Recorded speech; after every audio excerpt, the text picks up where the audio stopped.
Hello dear students, welcome to our YouTube channel civil Yoddha by academy. Railway engineering के PYQ में आपको करा रहा हूं। 4 लेक्चर कंप्लीट हो चुके हैं। आज ये 5वां लेक्चर है, top 100 PYQs of railway engineering. All over India हुए रेलवे इंजीनियरिंग के जो भी क्वेश्चंस आए हैं, जो भी एग्जाम्स में, उनको मैंने क्लब किया और ये सीक्वेंस से मैंने सीरीज बना दी है जिसमें आपको टॉप 100 पीवाईक्यूज मिल जाएंगे। यहां से आपका रिवीजन भी हो रहा है। मैं आपको कई चीजें लिखने को बोलता हूं, स्लाइड्स दे देता हूं, आपको पीडीएफ भी मिलते जा रही है। इससे क्या होगा, आपका रिवीजन आसान हो जाएगा।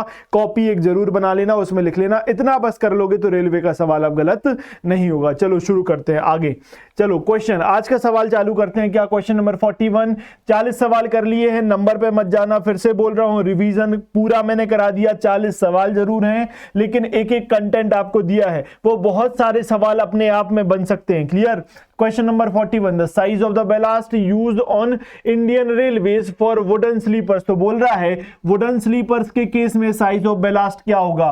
सर वुडन स्लीपर के केस में साइज ऑफ बैलास्ट 50 mm होता है। ये तो स्टैटिक सवाल है, आपको पता होना चाहिए, तो आप लिख लोगे, अपनी कॉपी में लिख लेना, यही शॉर्ट नोट टाइप बनाते जाओ। वुडन स्लीपर्स क्या सर, वुडन स्लीपर्स के केस में, वुडन स्लीपर्स के केस में साइज ऑफ बैलास्ट कितना होगा सर, 50 mm हो जाएगा। ओके, अब दूसरा सवाल अगर पूछ लेता, सर मेटल स्लीपर के केस में बता दो। सर मेटल स्लीपर के केस में पूछ लेता, मेटल स्लीपर बोले तो क्या सर, कास्ट आयरन की स्लीपर हो जाए, कास्ट आयरन स्लीपर हो जाए। ओके, कास्ट आयरन के अलावा क्या सर, स्टील स्लीपर हो गई, स्टील स्लीपर हो गई, या सीएसटी जो आपको सीएसटी 9 जो आपको बताया था वो हो गया। तो इसके केस में साइज ऑफ बैलास्ट 40 mm होता है, 40 mm होता है।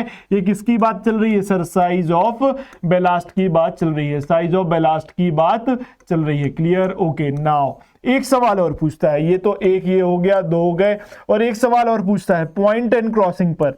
पॉइंट एंड क्रॉसिंग के ऊपर, जब पॉइंट एंड क्रॉसिंग के टाइम पर टर्नआउट आप डिजाइन कर रहे हो, इस टाइम पर साइज ऑफ बैलास्ट क्या होगा, तो आप लिख दोगे sir 25 mm size of ballast होगा।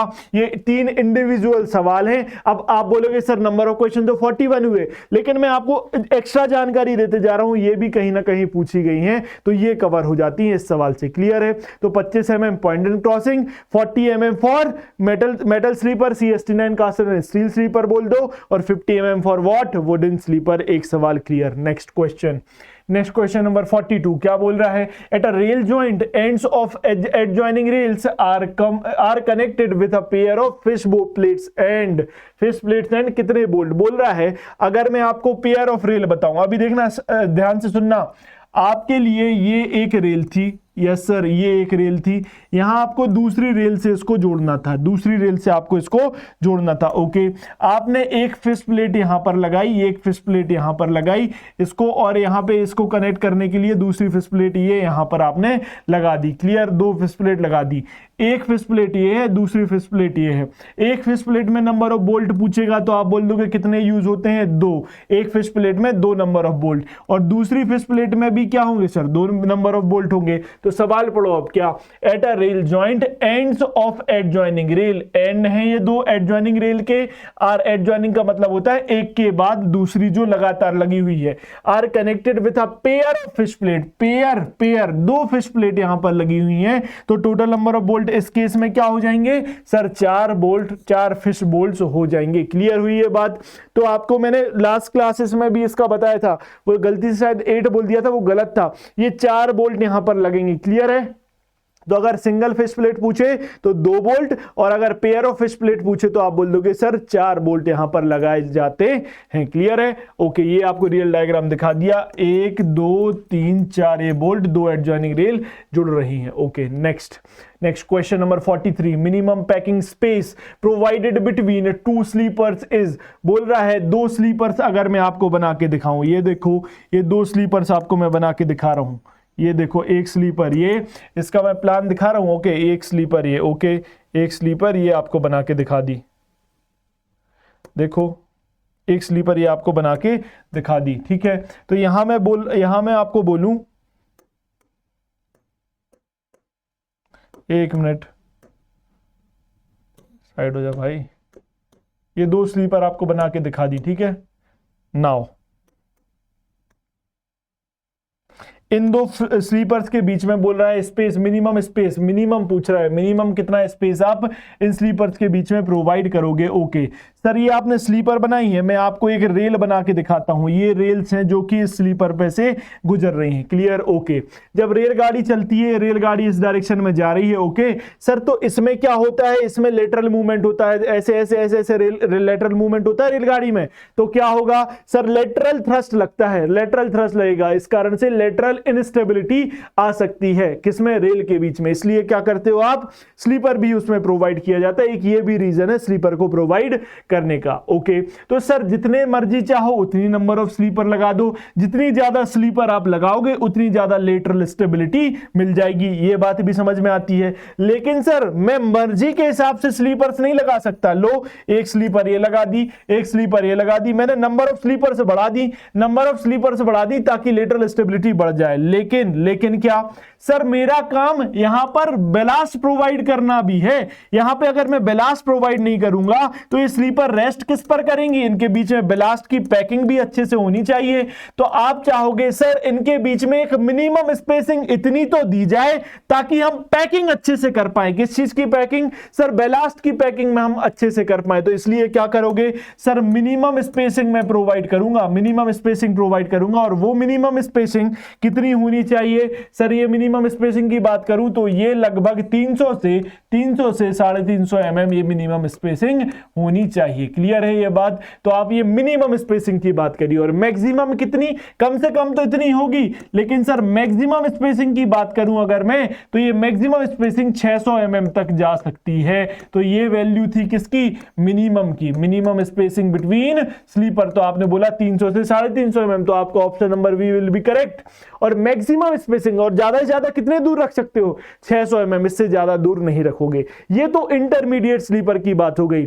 लेकिन मैं एंड्स की अगर बात करूं, एंड की बात करूं, तो यहां पर जो मिनिमम स्पेसिंग है वो लगभग ये रिड्यूस हो सकती है कितने, 250 mm तक ये रिड्यूस हो सकती है एंड्स या जॉइंट्स की मैं बात करता हूं। तो क्लियर है ये बात? तो ये भी सवाल पूछे जाते हैं, ये भी आपको लिख के दे दिया। सबसे पहले क्या, सबसे पहले आपको पैकिंग स्पेस बिटवीन स्लीपर्स जो मैंने बोला है वो अंग्रेजी में लिख के दे दिया है कि sleepers provided lateral stability to the track, the more the number of sleepers the higher the lateral stability. However, the number of sleepers cannot be increased indefinitely as ballast packing requires a definite minimum space उसको चाहिए between sleeper ताकि ballast अच्छे से pack कर सके, पत्थर लहम उसके अंदर भर सके और पैक कर सके। तो this minimum distance for manual packing of ballast ranges from 30.5 to 35.5 centimetre, या फिर 300 से 350 mm, इसको याद रख लेना। एक्सेप्ट एट द ज्वाइंट पे ये रिड्यूस होके 250 mm तक आ जाता है। तो आपको बोलेगा सर ज्वाइंट पर क्या होगी सर, आप बोलोगे 250 mm। ज्वाइंट पर कितनी होगी, 250 mm होगी। उसके बाद number of sleeper density, number of sleepers पर रेल, मतलब स्लीपर डेंसिटी, इसकी वैल्यू m+3 से m+7, ये पहले भी मैं आपको बता चुका हूं। m क्या है, लेंथ ऑफ रेल होता है, ये लिख के दिया। नेक्स्ट, अभी देखो एक एक स्टेटमेंट सवाल है, कहीं ना कहीं पूछा जाता है। तो आपको स्लीपर स्पेसिंग की बात आई, मैंने स्लीपर स्पेसिंग की बात आई तो मैंने आपको एक एक चीज क्लियर कर दी स्लीपर स्पेसिंग से रिलेटेड। ठीक है, तो मिनिमम स्लीपर स्पेसिंग कितनी, 300 से 350 mm। और अगर ज्वाइंट की बात आएगी तो ये 250 mm तक आप इसको रख सकते हो। अभी और सुनो क्या, These spacing of sleepers is defined as the center to center distance between the adjacent sleeper। इसका मतलब है सर ये center to center distance है। मैंने जानबूझ के आपको देखो ध्यान से, क्या यहां पर मैंने स्पेसिंग ये दिखाई, ये स्पेसिंग नहीं है, ये क्या है सर, वो तो इनर डिस्टेंस थी। सेंटर टू सेंटर डिस्टेंस क्या कहलाती है, स्पेसिंग कहलाती है। सेंटर टू सेंटर डिस्टेंस क्या कहलाती है सर, स्पेसिंग कहलाती है। और ये डिस्टेंस कौन सा कहलाएगा सर, ये क्लियर डिस्टेंस कहलाएगा। क्या सर, ये क्लियर डिस्टेंस कहलाएगा। और ये था सेंटर टू सेंटर डिस्टेंस। ठीक है, ओके। तो बोल रहा है कि सर जो सेंटर टू सेंटर डिस्टेंस है उसे स्पेसिंग बोलोगे। The spacing of sleepers is fixed depending on the sleepers density. Sleeper density पर डिपेंड करती है, द टाइप ऑफ स्लीपर पर डिपेंड करेगी, लोड पर डिपेंड करेगी, अलाउएबल स्पीड जो है, and the type of track, इन पर डिपेंड करती है spacing. Okay, spacing is not kept uniform throughout the rail length. आप बिल्कुल पूरी रेल लेंथ में यूनिफॉर्म स्पेसिंग नहीं देते हो। कहां पर स्पेसिंग को कम कर दिया जाएगा? इट इज क्लोजर, इसे क्लोज कर दिया जाता है टू द जॉइंट्स। जॉइंट पर देखो आपने, मैंने देख के दिया 250 mm कम कर दिया। क्यों? क्योंकि because of the weakness of the joint and the impact of moving loads on them. तो ज्यादा लोड आता है किस पर? मूविंग लोड का जॉइंट पर, और जॉइंट वीक होते हैं इसलिए स्पेसिंग वहां पर कम कर दे ताकि ज्यादा ताकत मिल सके। अब देखो एक एक स्टेटमेंट, तीनों स्टेटमेंट कहीं ना कहीं सवाल पूछे गए। आपसे पूछा मिनिमम स्पेसिंग, आपने 300 से 350 mm टिक कर दिया। पूछेगा maximum centre to centre sleeper spacing should be, आप बोलोगे 600 mm, मैक्सिमम पूछेगा तो 600 mm। दूसरा, द क्लियर डिस्टेंस, किसकी बात कर रहा है? Clear distance between two sleeper should not be more than, मतलब इससे ज्यादा नहीं होना चाहिए। मैक्सिमम क्लियर डिस्टेंस है 450 mm। तो मतलब सर ये आपने मिनिमम, ये अगर जो स्पेसिंग थी ये मिनिमम कितनी थी सर? 300 से 350। मैक्सिमम कितनी है? मैक्सिमम कितनी है सर? मैक्सिमम है 600 ये mm में। और सर ये जो क्लियर डिस्टेंस है ये मैक्सिमम वैल्यू इसकी पूछ लेगा क्लियर डिस्टेंस की, आप बोल लोगे 450 mm, इससे ज्यादा नहीं होना चाहिए। और सुनो, the clear distance between sleepers at the joint should not be more than 200 mm। मतलब सर जब ज्वाइंट की बात आएगी तो आपसे सेंटर टू सेंटर स्पेसिंग पूछे, सेंटर टू सेंटर स्पेसिंग पूछे, आप बोल लोगे 250 mm। क्या 250 mm से should not be greater than 250 mm, से ज्यादा नहीं। और अगर क्लियर डिस्टेंस पूछे, दोनों में अंतर है, बता दिया अब आपको। क्लियर स्पेसिंग पूछ ले, it should not be greater than 200 mm। ये सारी चीजें अपनी कॉपी में ऐसे ही लिख लेना जैसे मैंने आपको बताया है। क्लियर? चलो नेक्स्ट क्वेश्चन। एक क्वेश्चन में कितनी सारी चीजें मैंने आपको स्लीपर स्पेसिंग पूरी क्लियर कर दी। देखो अब क्या, क्वेश्चन नंबर 44 बोल रहा है for even distribution of load throughout ballast load dispersal is assumed as. बोल रहा है जब लोड का डिस्ट्रीब्यूशन होगा बैलास्ट के थ्रू, कैसे सर? रेल, ये वाला डायग्राम देखो, यहां से आपको मैंने 2 स्लीपर्स दिखाई, ये स्लीपर्स आपको दिखाई है। क्लियर? स्लीपर का क्रॉस सेक्शन है, बोर्ड के अंदर क्या जा, सॉरी बोर्ड के अंदर नहीं, इस तरफ क्या जा रही है सर? ये यहां पर रेल्स जा रही हैं, ठीक है। रेल लोड किस पर ट्रांसफर करती है सर? रेल लोड इन स्लीपर पर ट्रांसफर करती है। स्लीपर किस पर? इसके नीचे जो बैलास्ट भरे हुए है ना, पत्थर गिट्टी भरी हुई है, उसको लोड ट्रांसफर करता है क्या? स्लीपर। ओके, वो बोल रहा है जो ये लोड का ट्रांसफर का होना है या लोड ट्रांसमिशन है वो कितने एंगल पर होगा? तो आप बोलोगे सर ये 45 डिग्री हॉरिजॉन्टल बोल दो या फिर ये 45 डिग्री विथ वर्टिकल के एंगल पर ये लोड का डिस्ट्रीब्यूशन होता है। क्लियर बात समझ में आई? Yes sir. तो अभी आपसे एक सवाल पूछा जाता है हमेशा, क्या? आप बताओ डेप्थ ऑफ बैलास्ट बताओ, आप लिख देते हो S - W/2। ये कैसे आया जरा देख लो, यही देखो, क्या S क्या है सर? ये centre to centre spacing between two sleeper, तो ये सेंटर टू सेंटर स्पेसिंग बता दिया मैंने। ओके सर, W क्या है? ये विड्थ है स्लीपर की, ये भी मैंने आपको बता दी, ठीक है। इसका मतलब है सर ये जो डिस्टेंस है वो S - W हो सकता है क्या सर? W/2 ये हो गया, W/2 ये हो गया, टोटल S में से यहां से W/2 गया, यहां से W/2 गया, तो ये S - W हो गया। तो सर ये जो डिस्टेंस है इतना ये जो डिस्टेंस है इतना, ये कितना S - W/2 हो जाएगा क्या सर? देखो ये इधर इसको नहीं, इतना ये डिस्टेंस S - W, तो S - W/2, S - W/2। Okay, अगर मैं बोलूं tan 45 डिग्री क्या होता है? आप बोलोगे sir perpendicular upon base, angle के सामने वाला परपेंडिकुलर, तो D लिख दिया मैंने परपेंडिकुलर। बेस क्या है? S - W/2, S - W/2। Sir मैं जानता हूं tan 45 क्या होता है? 1, तो S - W/2 इधर चला जाएगा और D इधर आ जाएगा। तो हो गया प्रूफ कि जो डेप्थ ऑफ बैलास्ट है वो centre to centre spacing minus width of the sleeper divided by 2 होता है, और angle of dispersion of load कितना होगा बैलास्ट के थ्रू? 45 डिग्री। तो आप आंसर लगा दोगे कितना sir? 45 degree to the vertical और हॉरिजॉन्टल, दोनों बात एक ही सेम है। क्लियर? चले आगे, नेक्स्ट क्वेश्चन क्या sir? Question number 45, the formation width for a single lane metre gauge track in embankment as adopted on Indian railways is. बोल रहा है कि फॉर्मेशन विड्थ बता दो। फॉर्मेशन विड्थ कितनी बार आपको बताया है मैंने? देखो सर, फॉर्मेशन विड्थ क्या होगी फॉर सिंगल लेन? अभी ये ध्यान से सुनना, ये सिंगल लेन की बात चल रही है। मीटर गेज की बात चल रही है। सिंगल लेन फॉर्मेशन विड्थ बताना है सिंगल लेन के लिए, मीटर गेज के लिए, और किसके ऊपर? एम्बैंकमेंट के ऊपर, अडॉप्टेड इंडियन रेलवेज में। देखो ध्यान से, अभी ये टेबल आपको पता, अभी टेबल बताता हूं क्या, पहले ये फॉर्मेशन विड्थ देख लो। क्या फॉर्मेशन विड्थ क्या होती है, पीछे ही बता चुका हूं, अभी फिर से देखो। ये रेल्स है, रेल्स किस पर स्टैंड कर रही है सर? ये रखी हुई है स्लीपर्स पर। स्लीपर किस पर है? बेलास्ट पर। और बेलास्ट कहां गया है सर? एम्बैंकमेंट के ऊपर। बेलास्ट का जो क्वेश्चन है उसका स्लोप पूछेगा तो 1.5:1, जो एम्बैंकमेंट मिट्टी का बनाया हुआ है उसका स्लोप पूछेगा तो 2:1। ये पूरी विड्थ क्या कहलाएगी? ये पूरी विड्थ फॉर्मेशन विड्थ कहलाएगी। ये बात समझ में आती है? इस फॉर्मेशन विड्थ की बात कर रहा है। ये फॉर्मेशन विड्थ क्या होगा? Single lane metre gauge. तो ये टेबल ध्यान से देखो, क्या आपको बोल रहा है? Following is the table for standard width of the formation. Gauge दिया है, ब्रॉड गेज और मीटर गेज, दो गेज की बात करी।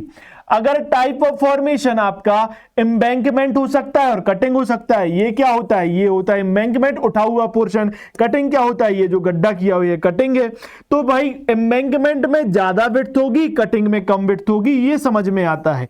ठीक है, तो आपसे बोलेगा सर ब्रॉड गेज, एम्बैंकमेंट या कटिंग की बात करो, सिंगल लेन और डबल लेन। भाई एक लेन बिछाओगे तो कम विड्थ होगी। देख लो, एक लेन बस होती, यहां पे एक लेन है तो इतनी विड्थ, डबल लेन होती तो एक लेन और होती तो और बढ़ जाती है वाली विड्थ। तो सिंगल लेन के लिए विड्थ कम होगी। तो कितनी? एम्बैंकमेंट में केस में 6.10, कटिंग के केस में 5.40। ब्रॉड गेज सिंगल लेन की बात कर रहा हूं। अगर ब्रॉड गेज डबल लेन की बात करूं तो एम्बैंकमेंट के केस में 10.82, 10.21 फॉर कटिंग के केस में हो जाएगी। ये टेबल आपकी कॉपी में होना चाहिए। सवाल क्या पूछ लिया आपको अभी बता रहा हूं। मीटर गेज का पूछा है, एम्बैंकमेंट के लिए पूछा, सिंगल लेन के लिए पूछा है, तो 4.88 विल बी योर आंसर। ये पूछ सकता है तो कुछ भी पूछ सकता है, तो ये टेबल आपके पास होना चाहिए। तो डबल लेन के लिए क्या हो जाएगा? Metre gauge, embankment, double lane के लिए 8.84 मीटर इसकी फॉर्मेशन विड्थ होगी। ओके, अब बात आती है मीटर गेज कटिंग के केस में। अगर बात करूं सिंगल लेन तो 4.27 और डबल लेन 8.23 होगा। जस्ट डबल भी आप करोगे तो आपका आंसर आ जाएगा। क्लियर? तो आपसे पूछा था sir formation width single lane, metre gauge, embankment, तीन चीज याद करो, सिंगल लेन, मीटर गेज और एम्बैंकमेंट 4.88 मीटर होगा। क्लियर हुई ये बात? क्लियर? तो ये टेबल आपके पास होना चाहिए। क्लियर? नेक्स्ट देखो, question number 46. The combination of rails fitted on sleepers and resting on ballast and subgrade is known as। तो आप रेल्स का कॉम्बिनेशन बताओ। The combination of rails fitted on sleepers, जो स्लीपर के ऊपर फिटेड हैं, and resting on ballast and subgrade is known as। तो आप देखो क्या सर, आपने जो ये पीछे डायग्राम दिखाया, ये डायग्राम दिखाया, ये कॉम्बिनेशन है रेल का, fitted on the sleeper, resting on the ballast. इसको पूरे को क्या बोलते हैं? पीछे से चिल्लाते आ रहा हूं, इसको परमानेंट वे बोलते हैं। तो सर इसको टिक लगा दूंगा मैं, परमानेंट वे इसको बोला जाता है। क्लियर है? ओके, परमानेंट वे बोला जाता है। एक सवाल और आता है, क्या सर इलास्टिकली सबग्रेड होता है। ये क्या होता है सर? ये परमानेंट वे जो होता है वो सेमी इलास्टिक होता है। क्या? सेमी इलास्टिक होता है। तो आप लिख सकते हो इसको सेमी इलास्टिक। ये भी सवाल आता है, अगर ये रिजिड बन जाएगा तो क्या क्रैक्स आ जाएंगे? तो परमानेंट वे कैसा होगा? सेमी इलास्टिक ये होता है। नेक्स्ट अब देखो क्या, question number 47। If a broad gauge track is laid with wooden sleepers with a sleeper density of m+7। Sir broad gauge track है तो सर m की वैल्यू तो मैं यहां पर 13 मीटर लिख सकता हूं। m क्या था सर? Length of rail. Sleeper density लिख रखी है m+7, तो मैं क्या करूंगा? स्लीपर डेंसिटी 13 + 7 20 में लिख दूं क्या? Okay sir, sleeper density 20। इसका मतलब है 20 क्या आ गया सर? नंबर ऑफ स्लीपर्स आ गई। क्या आ गया? 20 सर, नंबर ऑफ स्लीपर्स आ गई। ओके, ये बात समझ में आती है। अब क्या? Spacing is 68 centimetre. तो centre to centre spacing S से डिनोट करते हैं, मैंने लिखा 68 centimetre. Now and the width of the sleeper is 25.4। तो विड्थ कितना आएगा सर? 25.4 4 सेंटीमीटर आ जाएगी इसकी विड्थ। ओके, बोल रहा है sir then the depth of the ballast question would be. ये तो बस अब सवाल उड़ा दोगे आप, क्योंकि मैंने आपको depth of ballast question S-W/2 बता रखा है, तो ऊपर ये सब करने की जरूरत नहीं थी, क्योंकि यहीं से सवाल हो जाएगा।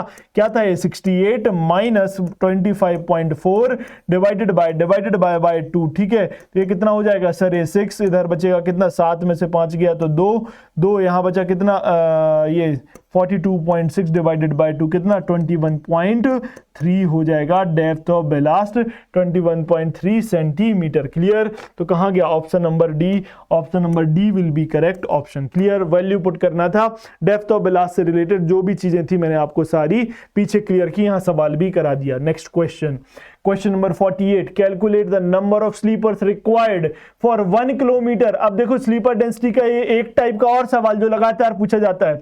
बेसिक मैंने आपको सिखा दिया है, बेसिक मैंने लास्ट क्लास में आपको बता दिया था।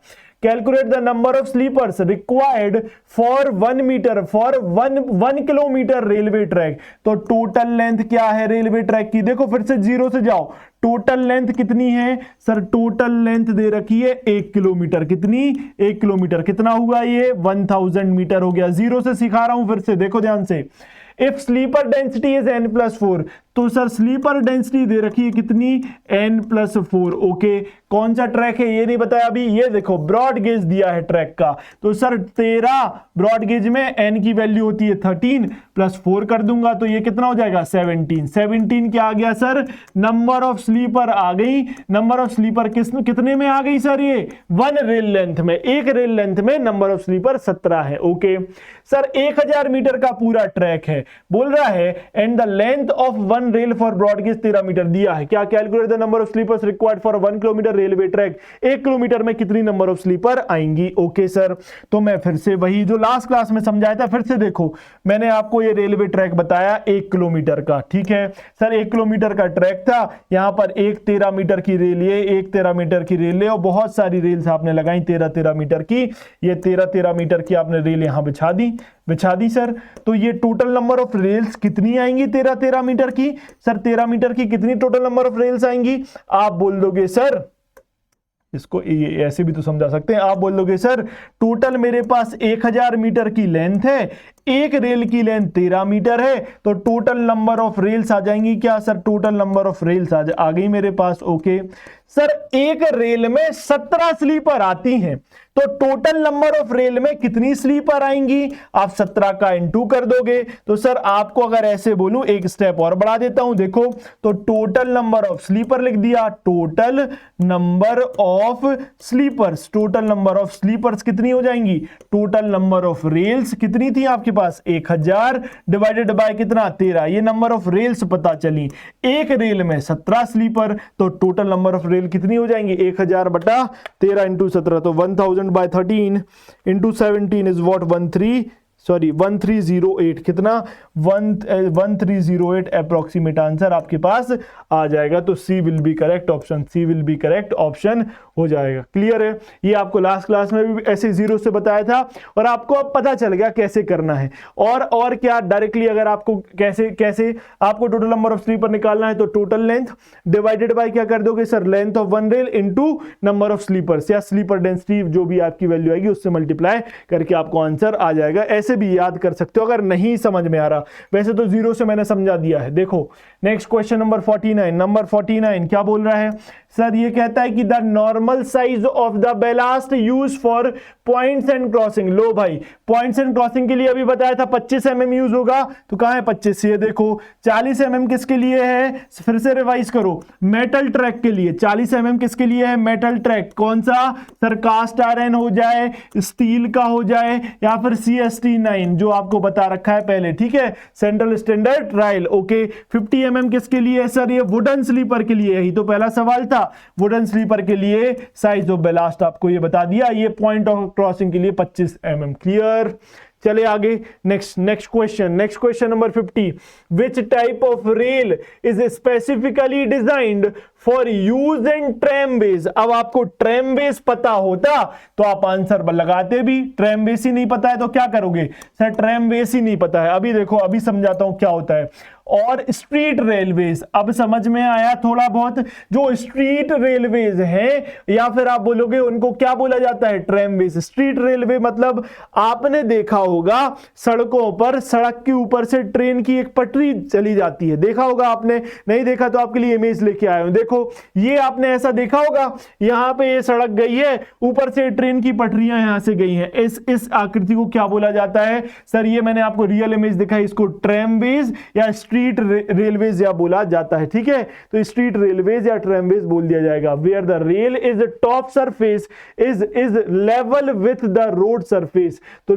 तो आपको ये दिखा दिया, बोला विच टाइप ऑफ रेल यहां पर यूज होगी, तो आप बोलोगे यहां पर ग्रूव्ड रेल यूज होती है। तो ये आपने देख रखा है, इसका नाम आज से जान लो, ट्रैमवेज या फिर स्ट्रीट रेलवेज। ठीक है, इसमें कौन सी रेल यूज होगी? आप बोलोगे ग्रूव्ड रेल यूज होगी। क्लियर है? तो ये आज का ये आखिरी सवाल था। मैंने आपको लगभग 50 सवाल करा दिए हैं और 50 सवाल में सारा कॉन्सेप्ट अभी तक का था वो मैंने क्लियर करते जा रहा हूं आपको। स्लीपर के बारे में, ब्लास्ट के बारे में, स्पेसिंग के बारे में, जॉइंट के बारे में, जो सवाल बन सकते थे, स्लीपर डेंसिटी, जो भी नंबर ऑफ स्लीपर, कुछ भी आपको नहीं छोड़ा है, सब कुछ यहीं से रिवाइज होता जा रहा है। आपने बोला था सर आपसे डायरेक्ट जुड़ना है, तो आपके लिए इंस्टाग्राम का पेज है, आप स्कैन करके यहां पर मेरे को फॉलो कर सकते हो, वहां पर आप कुछ भी डाउट्स वगैरह जो भी है पूछ सकते हैं। नाउ AB100 मेरा कूपन कोड है, आप इसको यूज करके गेट ESC का क्या ले सकते हो सर? सब्सक्रिप्शन ले सकते हो। गेट ESC का आप इसमें सब्सक्रिप्शन ले सकते हैं। क्लियर है ये बात? नाउ AB100 कोड यूज करो, कुछ भी आपको पढ़ना है, बहुत सारे एग्जाम्स आ रहे हैं, उसके लिए आप सब्सक्रिप्शन ले सकते हो। अभी क्या, ये मैंने आपको सिविल योद्धा बाय अनअकैडमी, यहां पे आप स्कैन करो, ये टेलीग्राम चैनल है, आप इसको QR को स्कैन करके वहां पर आ सकते हो, PPT वगैरह वहीं मिलती है, और डिस्क्रिप्शन में भी लिंक है, उसको भी देखो, दोनों की लिंक है, आप ज्वाइन वहां से भी कर सकते हो। क्लियर? आप सिविल योद्धा बाय अनअकैडमी पर है, मेरा नाम अभिषेक श्रीवास्तव है। आपके लिए हम लोग एक बैच प्लान कर रहे हैं। आगे स्टेट इंजीनियरिंग सर्विसेज के 2025 में बहुत सारे एग्जाम्स होने हैं, हम लोग आपके लिए बैच प्लान कर रहे हैं। आपके पास गूगल फॉर्म फ्लोट हो रखा है, आप इस गूगल फॉर्म को जरूर देखो, और क्या आप टेलीग्राम चैनल पर भी मैंने पोल चला रखा है, उसको भी आप रिप्लाई करो अगर आप उस बैच को एनरोल करते हो। बहुत मिनिमम कॉस्ट आप उस बैच की रख रहे हैं, जिसमें सारे AE एग्जाम, जो भी स्टेट, आप डायरेक्ट SDO बनने की तमन्ना सबकी होती है, सारे एग्जाम आपको क्या करना है सर? क्लियर करने हैं। आगे 2025 में बहुत सारे एग्जाम्स आने वाले हैं। ठीक है, तो मैं चाहूंगा कि आप सारे एग्जाम्स AE के क्लियर करो, इसलिए वो बैच आपके लिए ला रहे हैं प्लस पर, अनअकैडमी प्लस पर, वो जरूर आप देखो। चैनल को सब्सक्राइब करना है, वीडियो को लाइक करो, कमेंट करो, और आपको आगे कैसे पढ़ना है, कौन से छोटे टॉपिक्स में, ये यूट्यूब की जर्नी हमारी चलती रहेगी। आप यहां पर टॉपिक्स कमेंट करते जाना, जिस पर आपको डाउट होता है हम ऐसे ही आपके लिए वीडियो लाते रहेंगे। तो नेक्स्ट वीडियो में मिलेंगे। Thank you everyone.